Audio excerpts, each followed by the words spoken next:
दरम्यान संपूर्ण महाराष्ट्रात श्रद्धा आणि मांगल्याचं वातावरण असून लोकशाहीत आंदोलन करण्याचा सर्वांना अधिकार आहे, अशा शब्दात जरांगेंच्या आंदोलनावर उपमुख्यमंत्री एकनाथ शिंदेंनी प्रतिक्रिया दिली। आंदोलनामुळे इतरांची गैरसोय होणार नाही याची काळजी घ्या, चर्चेतून विषय सुटतात, आंदोलनाची गरज नाही अशी प्रतिक्रिया दिली एकनाथ शिंदे यांनी दिली। आपल्या आंदोलनामुळे इतरांची गैरसोय होणार नाही याची काळजी मात्र घेतली पाहिजे।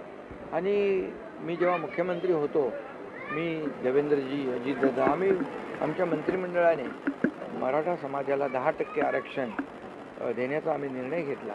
मी जे जाहीरपणे छत्रपती शिवाजी महाराजांच्या पायाला हात लावून शपथ घेतली, 10% आरक्षण दिलं आणि ते आरक्षण आजही कायम आहे। आंदोलनामुळे मी पुन्हा एकदा सांगेन की गणेश भक्तांची कुठेही गैरसोय होऊ नये याची काळजी मनोज जरांगे पाटील आणि त्यांच्या सर्व सहकार्यांनी घेतली पाहिजे।